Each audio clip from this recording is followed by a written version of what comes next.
بسم اللہ اولہ و آخرہ۔ پچھلی نشست میں جو گفتگو چل رہی تھی وہ فہم قرآن کے ضمن میں کچھ بنیادی اصول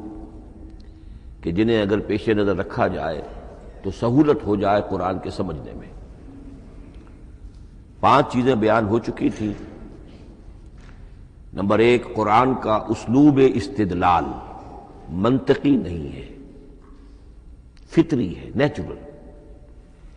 اور خطابی ہے، انسان کو خود غور و فکر کرنے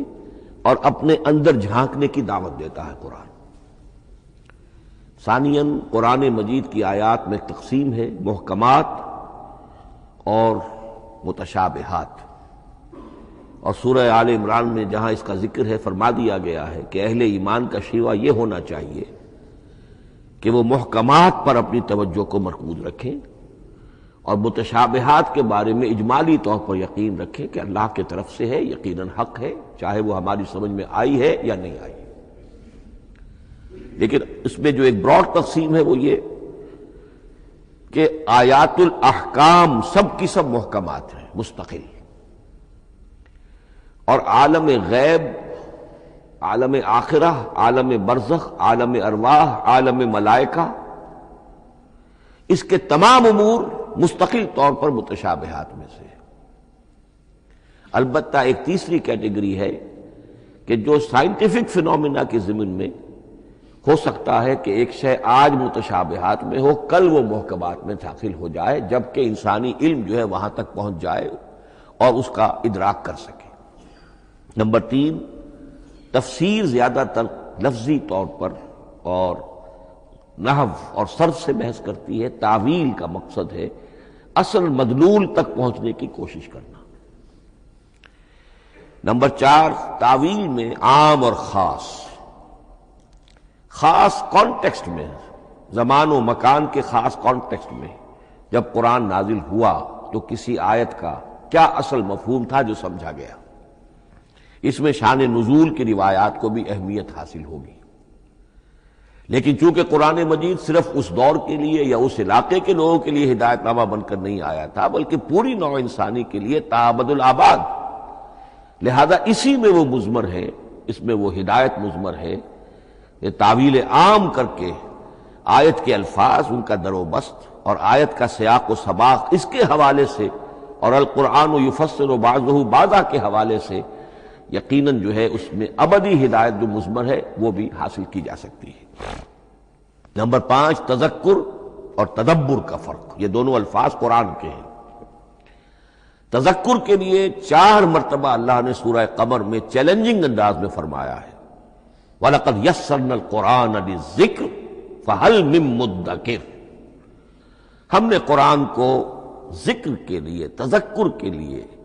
ہدایت اخذ کرنے کے لیے، بنیادی نصیحت حاصل کرنے کے لیے نہایت آسان بنایا ہے۔ تو ہے کوئی جو اس سے تذکر کرنا چاہے؟ اس تذکر بالقرآن کے لیے صرف یہ کافی ہے کہ انسان عربی زبان سے اتنا واقف ہو کہ اس کا ایک براہ راست مفہوم سمجھتا چلا جائے، اور دوسری شرط لازم ہے نیت کی درستی، طلب ہدایت پیش نظر ہو، اپنے علم کی دھوس جمانا جو ہے وہ مقصود نہ ہو، تو قرآن مجید سے تذکر حاصل ہو جائے۔ تدبر کے اعتبار سے قرآن مجید مشکل ترین کتاب ہے، بلکہ میں نے اس وقت ایک غلط لفظ استعمال کر دیا تھا، دنیا کی مشکل ترین، یہ دنیا کی کتاب ہے ہی نہیں،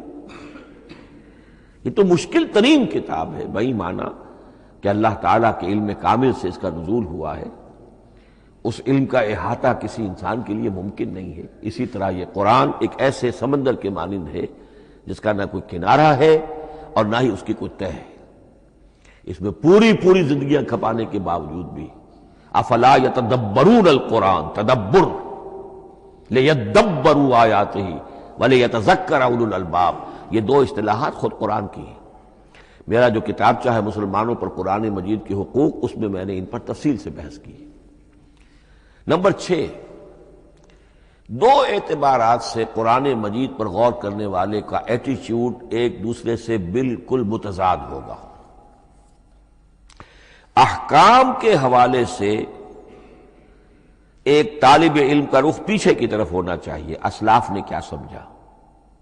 ان سے پہلوں نے کیا سمجھا، ان سے پہلوں نے کیا سمجھا، صحابہ نے کیا سمجھا، یہاں تک کہ اپنے آپ کو محمد الرسول اللہ کے قدموں میں پہنچا دیجیے۔ دین کا عملی پہلو، حلال اور حرام، جائز و ناجائز، یہ چیزیں آپ کو، یہ نہیں کہ آپ کو نئے زمانے کی وہ جو بھی ریسرچ ہو اس کے حوالے سے اور نئے زمانے کے سائنسی جو حقائق ہیں ان کے حوالے سے بات کریں۔ دوڑ پیچھے کی طرف اے گردش ایام تو، پیچھے سے پیچھے، پیچھے سے پیچھے، یہاں تک کہ مصطفیٰ برسا خیش را کے دی ہم اوست اگر بہو نہ رسیدی تمام بولا۔ لیکن حکمت، سائنس، اس کے حوالے سے آگے بڑھیے، آگے سے آگے بڑھیے۔ وہ تو میں عرض کر چکا ہوں کہ وہ جو فینومینا قرآن مجید میں سائنٹیفک مذکور ہیں ان کی اصل حقیقت جو ہے وہ ہمارے اگر اسلاف کو سمجھ میں نہیں آ سکی تو بات سمجھ میں آتی ہے۔ ابھی اس علم کی سطح ہی اتنی کمزور تھی، اتنی نیچی تھی کہ ان کی اس کا ادراک ممکن نہیں تھا۔ اس میں آگے بڑھیے تو اس میں بالکل متضاد ہو گیا کہ ایک میں زمانے کا ساتھ دینے کی بجائے زمانے سے بھی آگے چلو، اور ایک میں پیچھے پیچھے پیچھے پیچھے، یہاں تک کہ محمد الرسول اللہ والذین معہ، محمد الرسول اللہ والذین معہ، ان کے قدموں تک اپنے آپ کو پہنچا دو۔ آخری شے فہم قرآن کے ضمن میں، لیکن یہ last but not the least کے مصداق ہے۔ یہ بات بہت صراحت کے ساتھ مولانا مودودی نے لکھی ہے تفہیم القرآن کے مقدمے میں، اور بہت اہم بات ہے، بہت اہم بات ہے، اور وہ یہ ہے کہ قرآن مجید ایک ایسی کتاب نہیں ہے جسے کوئی محقق اور ریسرچ اسکالر اپنی لائبریری میں بیٹھ کر اور ریفرنس بک سامنے رکھ کر ادھر سے ادھر اور سمجھ لے۔ اس کے سمجھنے کی شرط لازم یہ ہے کہ جو یہ راستہ دکھاتا ہے اس پر چلنا شروع کرے۔